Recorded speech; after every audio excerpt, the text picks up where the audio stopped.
virus. Een echte ploeg. Dat is samen voor hetzelfde doel gaan. Je vecht niet voor jezelf, maar voor elkaar. In een ploeg kan iedereen op je rekenen en jij op iedereen. Iedereen heeft een rol. Iedereen een verantwoordelijkheid. In een ploeg laat je elkaar nooit vallen. Want dat is een echte ploeg. Je laat elkaar niet los. Zeker niet wanneer het moeilijk gaat. En wij zijn zo'n ploeg. Eén ploeg van 11 miljoen. Allemaal samen kunnen we het coronavirus verslaan. Le point presse sur le coronavirus débutera à 11h. Dans une vraie équipe, on a tous un objectif commun. On ne se bat pas pour soi, non, mais pour tout le monde. C'est un pour tous et pas chacun pour soi. Chacun a un rôle à jouer, une responsabilité. On doit pouvoir compter sur les autres, comme les autres doivent pouvoir compter sur nous. Dans une équipe, on ne lâche personne. Et personne ne lâche. C'est ça, une vraie équipe. Une équipe de 11 millions. Tous ensemble, pour vaincre le coronavirus. Om 11 uur start de persconferentie over het coronavirus. Een echte ploeg. Dat is samen voor hetzelfde doel gaan. Je vecht niet voor jezelf, maar voor elkaar. In een ploeg kan iedereen op je rekenen en jij op iedereen. Iedereen heeft een rol. Iedereen een verantwoordelijkheid. In een ploeg laat je elkaar nooit vallen. Want dat is een echte ploeg. Je laat elkaar niet los. Zeker niet wanneer het moeilijk gaat. En wij zijn zo'n ploeg. Eén ploeg van 11 miljoen. Allemaal samen kunnen we het coronavirus.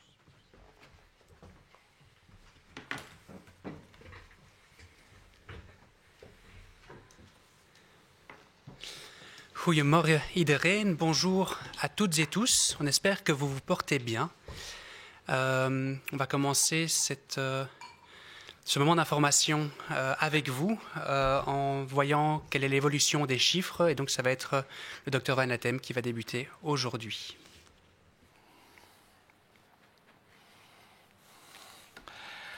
Goedendag iedereen, bonjour à toutes, bonjour à tous. Alors vous avez tous vu que dehors il fait beau et que le climat est assez agréable actuellement. Cependant, au point de vue d'épidémie, nous sommes toujours dans une zone orageuse et nous ne savons pas encore exactement quand le ciel va s'éclaircir. Les contaminations, vous l'avez aperçu, augmentent toujours, mais heureusement, pour l'instant, à un rythme qui semble se ralentir. En même temps, nous avons des signaux préoccupants, il faut bien le dire, de la part de certains hôpitaux dans lesquels le nombre d'admissions continue à augmenter, aussi bien d'ailleurs dans les lits classiques généraux qu'au niveau des soins intensifs. Une lueur d'espoir dans tout ceci, le taux de décès qui actuellement, de manière de plus en plus évidente, montre l'impact de la vaccination dans les maisons de repos et les maisons de repos et de soins. Alors quant aux chiffres, et vous le voyez sur la première diapositive, la semaine dernière nous avons eu en moyenne 2394 nouvelles contaminations par jour.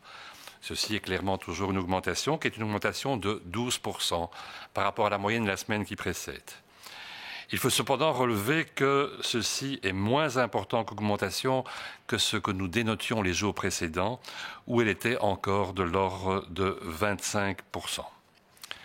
Cette augmentation est présente, et on le voit très bien sur la carte ici, dans pratiquement toutes les régions du pays, à part deux provinces, le Limbourg et le Luxembourg, où vous le voyez, il y a respectivement moins 7 et moins 3% du nombre de contaminations.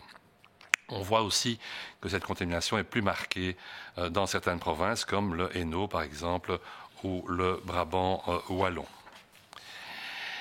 Les contaminations se manifestent, et on le voit sur la nouvelle diapositive, dans toutes les tranches d'âge, sauf, et j'ai envie de dire heureusement, chez les personnes les plus âgées, puisque chez les personnes de plus de 80 ans, nous avons une faible diminution de 3%, et chez les personnes de plus de 90 ans, nous avons une diminution de 27%. Si la plus forte augmentation est remarquée chez les adolescents, en pourcentage, c'est 34%. C'est malgré tout toujours en nombre absolu chez les personnes de 40 ans que l'on observe le plus de cas.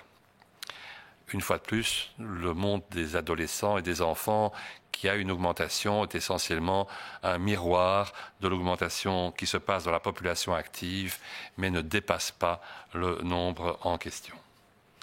Si on s'intéresse cette fois-ci aux hospitalisations, elles ont augmenté, c'est extrêmement clair, ou ça commence à être clair plutôt sur la courbe que vous voyez ici. Ça se dénote mieux dans les petites barres rouges que vous voyez en bas à droite. On a enregistré une moyenne de 149 nouvelles hospitalisations par jour, ce qui représente 20% de plus que la semaine précédente.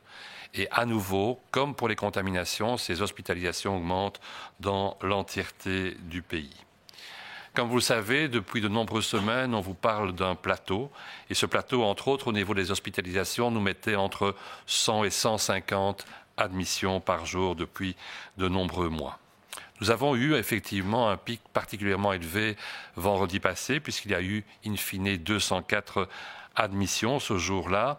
C'est un nombre élevé, tout à fait, qui fait nettement un pic par rapport au plateau que nous connaissions. Heureusement, les chiffres de ces derniers jours, quoique encore élevés, ne montrent pas une poursuite de cette augmentation. L'augmentation que l'on a maintenant dans les hospitalisations suit celle que l'on a eue dans les contaminations. Et actuellement, les hospitalisations représentent à peu près 6% du nombre de contaminations que l'on constate. Ceci nous amène à avoir actuellement en Belgique 1936 patients hospitalisés. C'est une augmentation de 12%. Et parmi tous ces patients, 410 patients sont hospitalisés en soins intensifs. Là aussi, c'est une augmentation de l'ordre de 18%. Il faut rappeler qu'au début février, nous tournions autour des 300 patients hospitalisés en soins intensifs. Cette augmentation de l'occupation des soins intensifs se manifeste dans la plupart des provinces. Elle est actuellement la plus prononcée au niveau de la province d'Anvers. Il y a toute une discussion concernant l'occupation des soins intensifs par rapport à l'occupation des lits généraux. Le rapport actuel des patients aux soins intensifs par rapport à ceux qui sont dans les lits généraux a effectivement légèrement augmenté dans le courant du mois de février, plus d'ailleurs pendant une période courte, et elle est passée globalement de 18 à 21%. Mais ceci reste dans le range de ce que l'on a connu les mois précédents.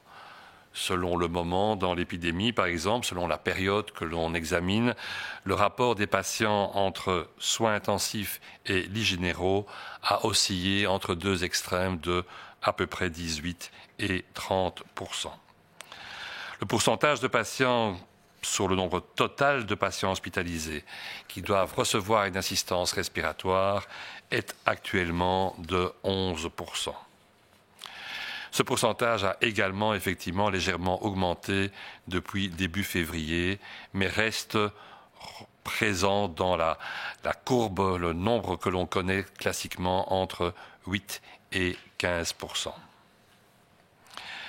La pression sur les hôpitaux a toutefois clairement augmenté à un moment où il reste encore un certain nombre de soins non liés au Covid à rattraper, et donc dans lequel il faut qu'il n'y ait pas d'impact persistant sur ces soins qui avaient déjà été retardés de plusieurs semaines et souvent de plusieurs mois.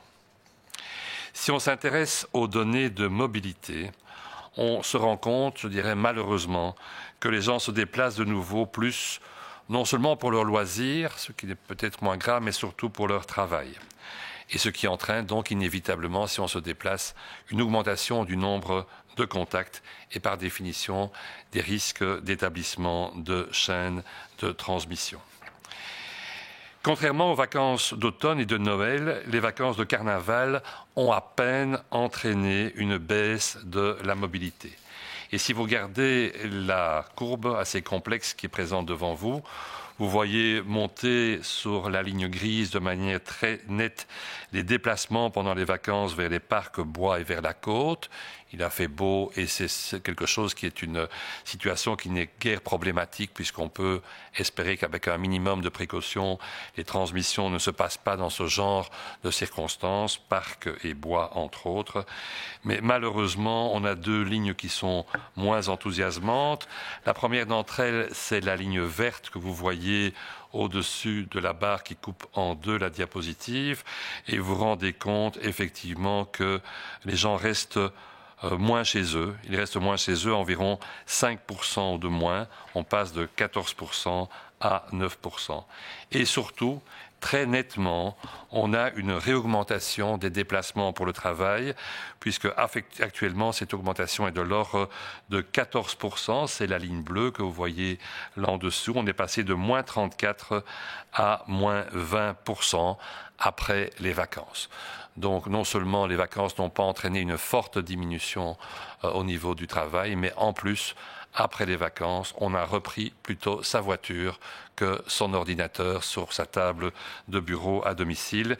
Et vous savez que c'est une situation que l'on ne peut que déplorer et qu'on ne peut qu'encourager, à contrario, de reprendre actuellement encore au maximum le télétravail, dans toute la mesure du possible, bien sûr, pour diminuer ses contacts au travail.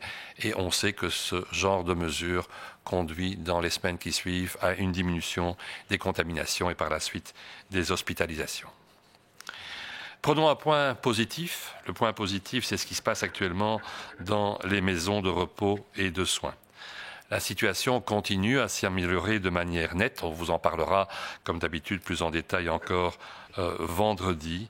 Il y a toujours moins de résidents qui doivent être hospitalisés et de résidents qui décèdent du Covid. Ceci, très clairement, fait parallèle à la campagne de vaccination qui se termine en Wallonie et qui est terminée à Bruxelles dans les maisons de repos.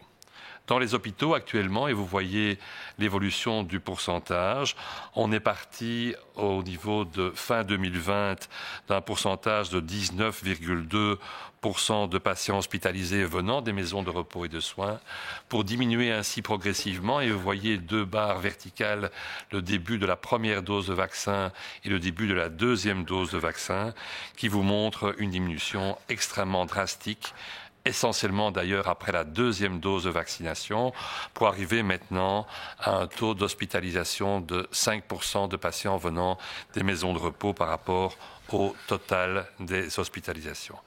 Très clairement, nous avons là une cassure qui concorde avec le suivi immédiat dans la semaine ou les 10 jours de la deuxième dose de vaccination dans ces institutions. En parallèle avec ces bonnes nouvelles concernant les hospitalisations, des nouvelles aussi qui vont dans un sens favorable concernant les décès. Les décès poursuivent leur diminution. En moyenne, nous avons eu à déplorer un total de 23 décès par jour, soit un bon tiers, 36% de moins que la semaine précédente.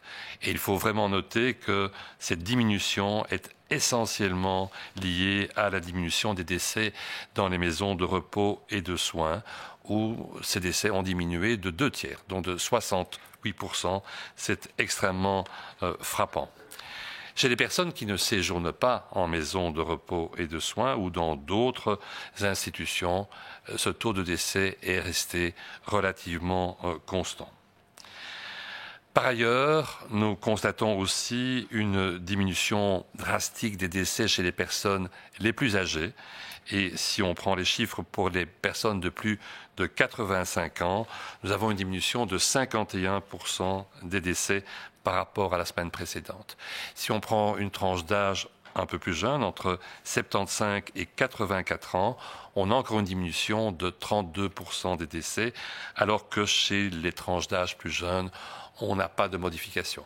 Ceci est donc un élément particulièrement encourageant quant à l'impact qu'a déjà eu et qu'aura dans les semaines et les mois qui viennent la continuation de la campagne de vaccination dans les populations âgées et dans les populations à risque. Merci pour votre attention.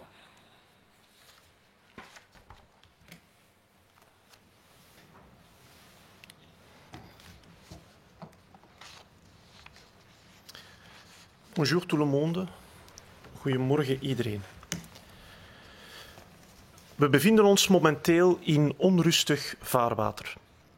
En het is nog niet duidelijk wanneer de wind zal gaan liggen. De besmettingen stijgen nog steeds, maar gelukkig is het tempo van de stijging aan het vertragen. Tegelijkertijd zijn er onrustwekkende signalen vanuit de ziekenhuizen, met een hoger aantal opnames, een aanhoudende stijging van het aantal bezette bedden door COVID-patiënten, en dit zowel op de algemene afdeling als op de intensieve zorgen. Beter nieuws komt er met betrekking tot het aantal overlijdens. De sterftecijfers tonen nu meer en meer een duidelijk en ontegensprekelijk effect van de vaccinaties in de woonzorgcentra. De afgelopen week werden er gemiddeld 2394 nieuwe besmettingen per dag vastgesteld. Dat is een toename van 12% op weekbasis. Deze toename ligt wel lager dan deze van de voorbije dagen, toen er stijgingen tot plus 25% waren. De toename in het aantal besmettingen doet zich voor in alle gewesten. Er zijn wel 2 provincies, met name Limburg en Luxemburg, waar we een bescheiden daling zien van respectievelijk -7% en -3%. De toename van het aantal besmettingen doet zich voor bij alle leeftijdsgroepen, behalve bij de 80-plussers. Bij de 80ers zien we dalingen van -3% en bij de 90ers van -27%. De snelste toename van het aantal besmettingen vindt nu plaats bij de tieners met plus 34%. Maar het blijven weliswaar de 40ers waar de meeste nieuwe besmettingen worden vastgesteld. Het aantal besmettingen bij tieners volgt daarmee de trend van de actieve bevolking, maar overstijgt deze niet. De nieuwe ziekenhuisopnames zijn de afgelopen week opvallend gestegen. Verleden week waren er gemiddeld 149 nieuwe ziekenhuisopnames per dag. Dat is 20% meer dan de week ervoor. En deze toename doet zich voor over het hele land. De voorbije maanden hebben we een plateau gekend van 100 tot 150 opnames per dag. Maar verleden week vrijdag was er een piek van 204 opnames op 1 dag. Dat is een opvallend hoog aantal. En we lijken daarmee het plateau van de voorbije maanden te doorbreken. De stijging van de ziekenhuisopnames volgt de stijgende besmettingscijfers en bedraagt nog steeds zo'n 6% van het aantal vastgestelde besmettingen. In totaal liggen er nu 1936 COVID-patiënten in de Belgische ziekenhuizen. Dat is een verdere toename van 12%. 410 patiënten liggen op intensieve zorgen en dat is een verdere toename van 18% op weekbasis. Ter herinnering, begin februari lagen er nog zo'n 300 patiënten op intensieve zorgen. We zijn dus ondertussen op enkele weken tijd hebben we dus een stijging met meer dan 1/3 van het aantal patiënten op intensieve zorgen. Deze toename van patiënten in intensieve zorgen doet zich eveneens voor in de meeste provincies en is momenteel het meest uitgesproken in de provincie Antwerpen. De verhouding patiënten op intensieve zorgen versus algemene bedden is in de loop van februari licht gestegen van 18 tot 21%, zoals u op deze figuur kan zien.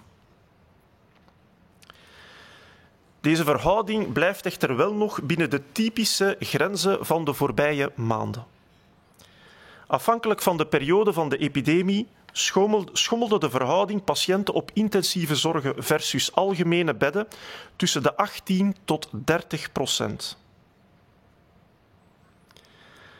Het percentage patiënten dat beademd moet worden met een machine bedraagt momenteel zo'n 11% van het totaal aantal patiënten in het ziekenhuis. Ook dit percentage is licht gestegen sinds begin februari, maar bevindt zich nog steeds aan de lage kant in vergelijking met de voorbije maanden. Het percentage beademde patiënten heeft altijd geschommeld tussen de 18 tot 15% van het totaal aantal patiënten. Dit neemt echter niet weg dat de belasting van de ziekenhuizen opnieuw duidelijk en significant gestegen is. En dit op een moment dat er nog veel niet-covid-zorg moet ingehaald worden. Uit mobiliteitsgegevens blijkt dat mensen zich opnieuw meer verplaatsen, zowel voor het werk als de vrije tijd. En uit verschillende enquêtes blijkt ook dat het aantal contacten tussen mensen is toegenomen. En beide fenomenen kunnen de stijging in het aantal besmettingen ook verklaren. Op deze figuur ziet u een overzicht van de mobiliteit van mensen de voorbije weken en maanden. De grijze lijn kent recent een felle stijging. Dit toont het aantal verplaatsingen weer voor vrije tijd, verplaatsingen naar parken, bossen, kusten. Dat heeft te maken met het goede weer. Veel mensen die uitstappen hebben gemaakt naar het bos of naar de kust of een park. Op zich is dat geen probleem. We kunnen dat met weinig risico doen, zolang dat we drukte vermijden, zolang dat we proberen afstand te houden van elkaar en ons vooral bewegen binnen onze kleine bubbel. De groene lijn toont het percentage van de tijd weer dat we meer dan dat we thuis blijven bovenop het normaal aantal uren dat we thuis blijven buiten een pandemie. Hier zien we dat het percentage van de tijd dat we thuis blijven ook verminderd is met een kleine 5% sinds het begin van de krokusvakantie. We zijn verminderd van 14% meer thuisblijven naar 9% meer thuisblijven sinds half februari. De blauwe lijn, de donkerblauwe lijn, toont de verplaatsingen voor het werk. En ook hier zien we dat deze lijn recent is gestegen, gaande van 14%, gestegen met 14%. We verplaatsen ons nu 20% minder dan normaal voor het werk, terwijl dat enkele weken terug nog min 34% was. In tegenstelling tot de herfst- en kerstvakantie heeft de krokusvakantie dus slechts tot een beperkte daling in de mobiliteit geleid. We zouden daarom graag opnieuw een warme oproep willen doen om uw dichte contacten te beperken en maximaal in te zetten op thuiswerk. Dit kan zich snel vertalen in minder besmettingen en minder ziekenhuisopnames. In de woonzorgcentra gaat het gelukkig opvallend beter. Steeds minder bewoners moeten gehospitaliseerd worden en overlijden aan COVID. We zien hierin duidelijk de handtekening van de vaccinatiecampagne. In de ziekenhuizen is het percentage patiënten uit woonzorgcentra ondertussen verder gezakt tot 5,1% van het totaal aantal patiënten, in vergelijking met 19,2% eind vorig jaar. En dat kan u volgen op de groene lijn hier. Deze groene curve toont ook een duidelijke knik in het aantal patiënten of in het percentage patiënten in het ziekenhuis dat uit woonzorgcentra komt. En dit vooral na de tweede vaccinatieronde in de vaccinatiecentra. Ook de overlijdens gaan verder in dalende lijn. Gemiddeld vielen er de afgelopen week elke dag in totaal 23 overlijdens te betreuren omwille van COVID. Dat is 36% lager dan de week ervoor. Dit hebben we voornamelijk te danken aan de betere situatie in de woonzorgcentra, waar het aantal COVID-overlijdens opnieuw sterk is gedaald met min 68%. Bij mensen die niet in een woonzorgcentrum verblijven of in een andere instelling, is het aantal overlijdens constant gebleven. In lijn hiermee zien we ook de snelste daling bij de 85-plussers, met 51% minder overlijdens dan de week ervoor. Bij de mensen van 75 tot 84 jaar is er een minder uitgesproken daling van min 32%, terwijl het aantal overlijdens bij de jongere leeftijdsgroepen stabiel blijft. Het vaccin toont hiermee zijn kracht, ook bij de meest kwetsbare mensen in onze samenleving. Dank u voor uw aandacht.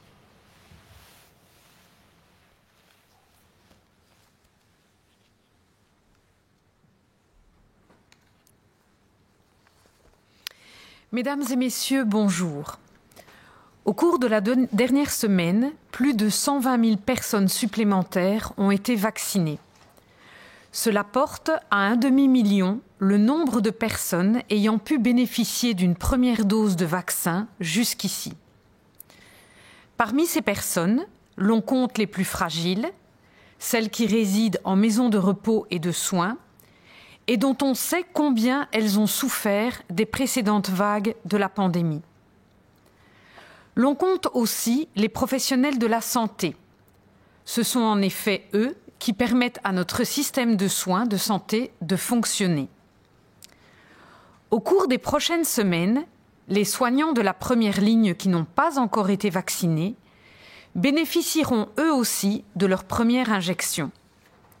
Ce faisant, ils viendront grossir les rangs de ceux qui bénéficient à ce stade d'une protection optimale contre le coronavirus. Face à la pandémie, c'est là toute la philosophie de la stratégie de vaccination. Traiter en priorité les plus fragiles d'une part et les plus exposés au sein du système de santé d'autre part.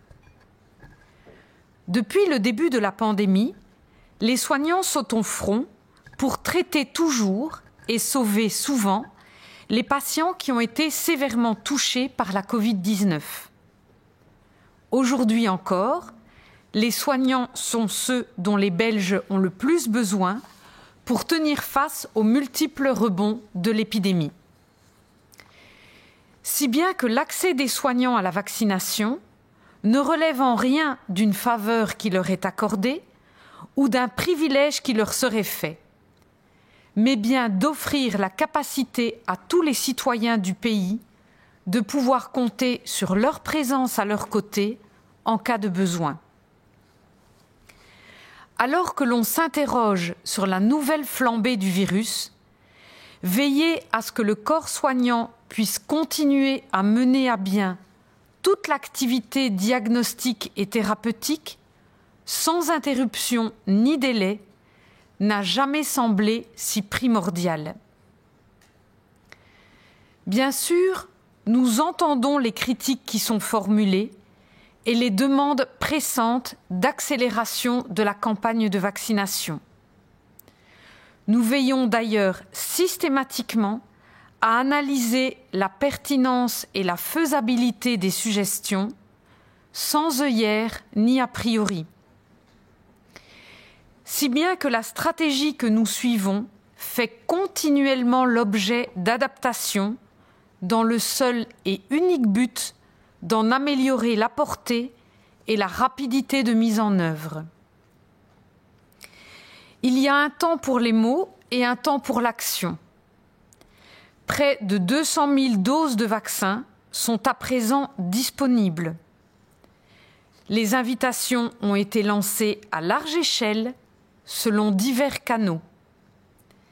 La priorité est offerte aux soignants et nous les invitons à répondre à l'appel très rapidement.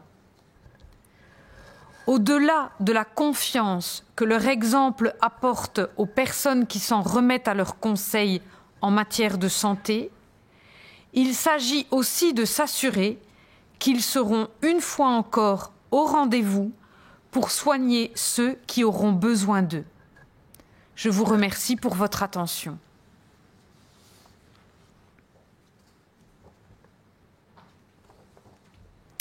Goedemorgen iedereen. De afgelopen week werden er meer dan 120.000 mensen gevaccineerd. Dit brengt het totale aantal dat een eerste dosis toegediend kreeg op 500.000.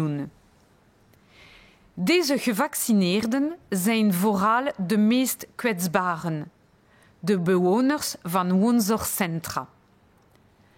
We weten allemaal hoe ze onder de pandemie hebben geleden. Daarnaast werden er ook zorgverleners gevaccineerd. Zij zijn de pijlers die onze gezondheidszorg draaiende houden. In de komende 3 weken zullen de zorgverleners van de eerste lijn, die nog niet werden gevaccineerd, een eerste vaccinatie krijgen. Daarmee voegen ze zich bij degenen die vandaag al optimaal beschermd zijn tegen het coronavirus. Deze hang van zaken weerspiegelt onze vaccinatiestrategie. Het geven van voorrang aan de meest kwetsbaren en aan degenen die het meest aan het virus worden blootgesteld. Sinds het begin van de pandemie staan de zorgverleners in de frontlinie om de patiënten die ernstig ziek zijn door COVID-19 te behandelen en te redden. Vandaag zijn van alle Belgen onze zorgverleners nog steeds degenen die we het meest nodig hebben om het hoofd te blijven binden aan de pandemie. De voorrang die ze bij de vaccinatie krijgen is dus geen gunst, maar een noodzaak. Het zorgt ervoor dat we allemaal een beroep op hen kunnen blijven doen als we hen nodig hebben.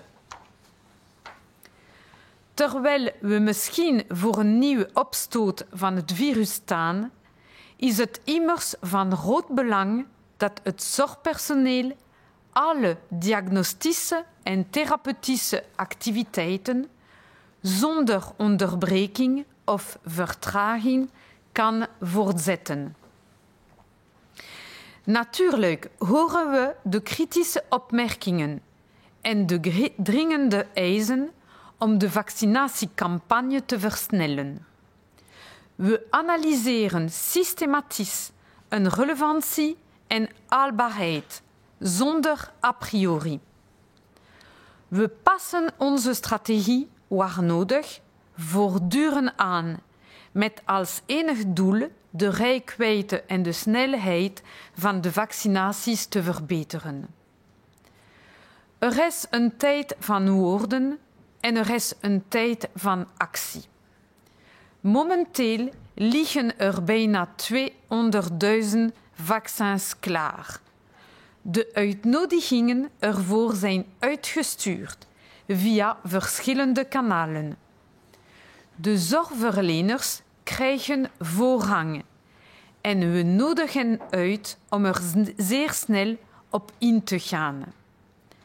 Naast het vertrouwen dat hun voorbeeld geeft aan mensen die hen om gezondheidsadvies vragen, laat het vaccin hen toe om er te blijven staan voor de mensen die hun zorgen nodig hebben. Dank u voor uw aandacht.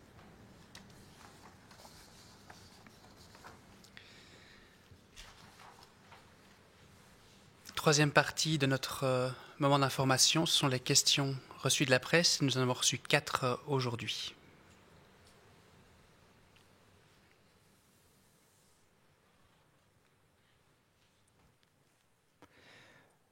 Kan de stijging van de hospitalisaties verklaard worden door de uitbraken in een aantal ziekenhuizen? Nee. De stijging van het aantal ziekenhuisopnames is niet alleen te wijten aan uitbraken in een aantal ziekenhuizen. De precieze cijfers daarover hebben we niet. Maar het is wel zo, wanneer je kijkt naar de stijging van het aantal ziekenhuisopnames, dat die de stijging in het aantal besmettingen lijken te volgen. Ze bedragen ongeveer een kleine 6% van het totaal aantal vastgestelde besmettingen. En dat is in principe ook wat we verwachten. We zien trouwens ook dat de stijging in de ziekenhuisopnames zich voordoet in alle 3 de gewesten van het land en in quasi alle provincies. En dat kan je niet verklaren door lokale ziekenhuisuitbraken.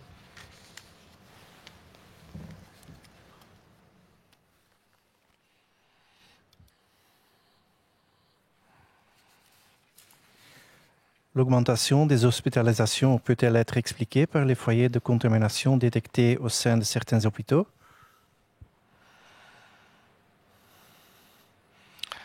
Alors, s'il est clair qu'il y a eu des foyers nosocomiaux dans certains hôpitaux et par dans le pays, la réponse à la question, c'est non, on ne peut pas seulement l'attribuer à ce type de foyer. On n'a pas de chiffres extrêmement précis de répartition entre ce qui est lié au foyer et ce qui est lié au reste de la situation, mais il faut rappeler, ce qu'on a dit dans la conférence de presse, c'est que actuellement, globalement, on a une augmentation dans toutes les régions du pays, dans quasi toutes les provinces, et que globalement, on retrouve à peu près un taux d'hospitalisation de 6% par rapport au total de nouvelles contaminations. Donc il y a plusieurs facteurs qui jouent, et pas seulement ces clusters dans certains hôpitaux. Au vu des chiffres actuels, peut-on parler de troisième vague, de vaguelette ou est-ce prématuré? Alors, comme nous sommes en Belgique, ceci n'est pas une troisième vague, aurait dit Magritte. Et je me permets de l'appeler une vaguelette. Mais il ne faudrait pas en même temps que l'arbre cache la forêt. Je pense que vous avez eu votre lot de maximes. En pratique, ça veut dire qu'il faut s'attacher à continuer à chercher pourquoi nous avons eu cette augmentation, de voir quelle est la raison. S'agit-il des variants? S'agit-il d'une baisse de compliance à un certain nombre de mesures? Et il faut s'attacher à renforcer, chacun d'entre nous, les mesures que nous prenons pour rompre les chaînes de transmission, pour éviter que nous soyons des vecteurs du virus. Et donc, je dirais une fois de plus, peut-être une des dernières fois aussi fort, de reprendre la situation en main de manière à ce que cette période hivernale se terminant, les vaccins étant en phase d'augmentation, nous n'ayons plus ce spectre devant nous de troisième vague.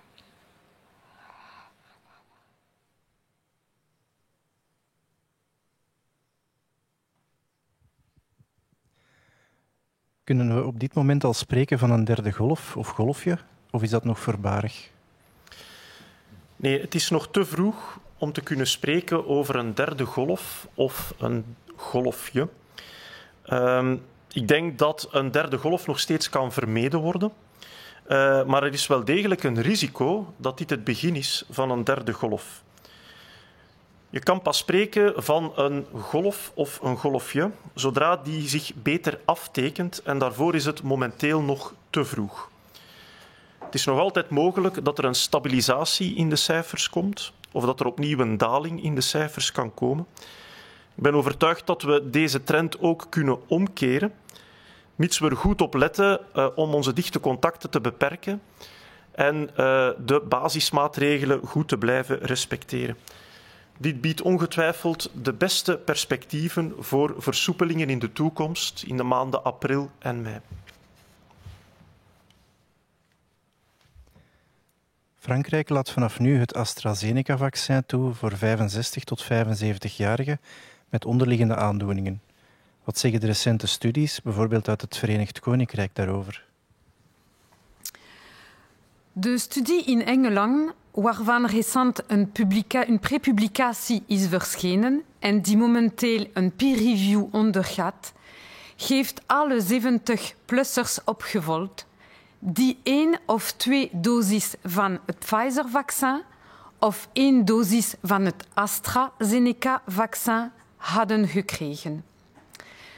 Dat gaat over meer dan 7 miljoen mensen.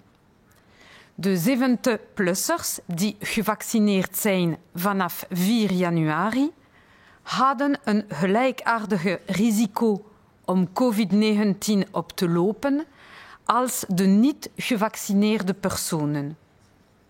Daarom is er geen analyse gebeurd voor onderliggende aandoeningen.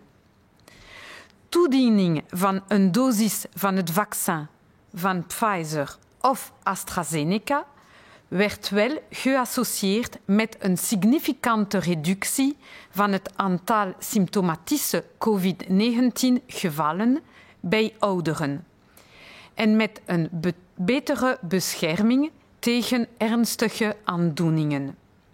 De twee vaccins geven gelijkaardige effecten. Een tweede dosis van het Pfizer-vaccin geeft een bijkomende bescherming tegen symptomatische ziekte. De tweede dosis van het AstraZeneca-vaccin was op het moment van de publicatie nog niet toegediend. De studie die in Schotland is uitgevoerd, geeft gelijkaardige resultaten en leidt tot dezelfde conclusies.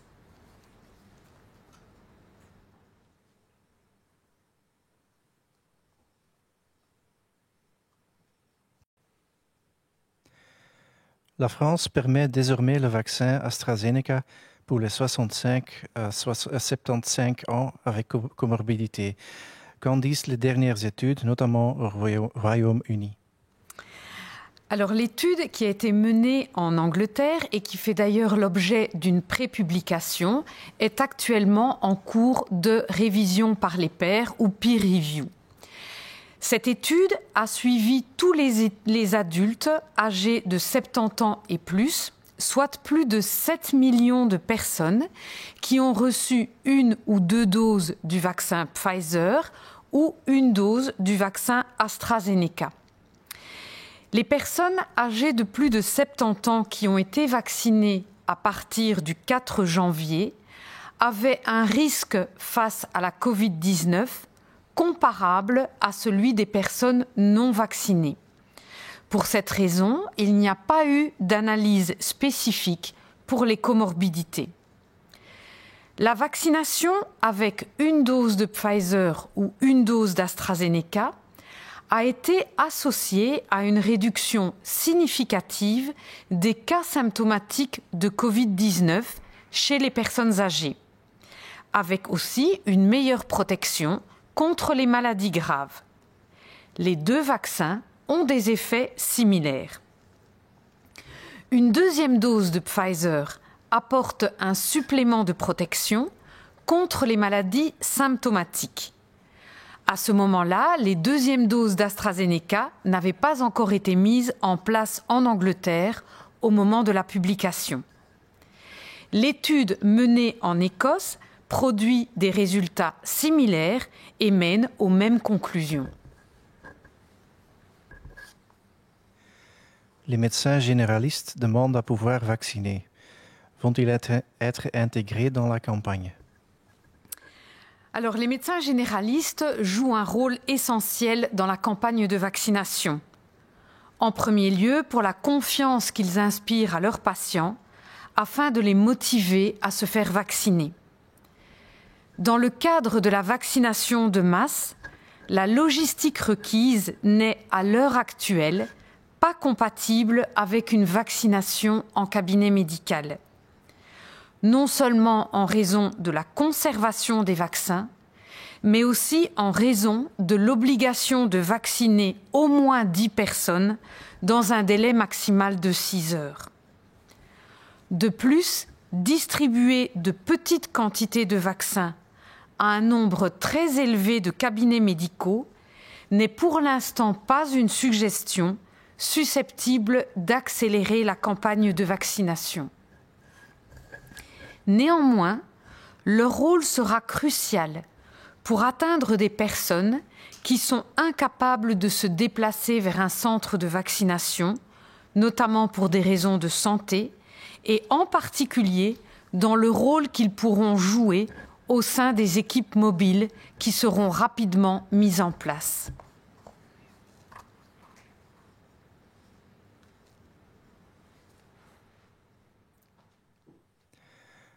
De huisartsen willen zelf beginnen vaccineren. gaan ze in de campagne opgenomen worden? De huisartsen spelen een essentiële rol in de vaccinatiecampagne. In de eerste plaats omdat zij patiënten het nodige vertrouwen geven in de vaccinatie. In het kader van de grootschalige vaccinatiecampagne laat de vereiste logistieke inspanning niet toe om in de huisartsenpraktijken te vaccineren. Het gaat niet alleen om de bewaring van de vaccins, maar ook omwille van de verplichting om minstens 10 personen in een maximale tijdsspan van 6 uur te vaccineren. Bovendien, de suggestie om kleine hoeveelheden vaccins te verdelen over een groot aantal huisartsenpraktijken zal de vaccinatiecampagne niet versnellen. Niettemin zullen de huisartsen een belangrijke rol spelen om via de mobiele vaccinatieteams patiënten te bereiken die niet in staat zijn zich te verplaatsen naar een vaccinatiecentrum, bijvoorbeeld door gezondheidsredenen.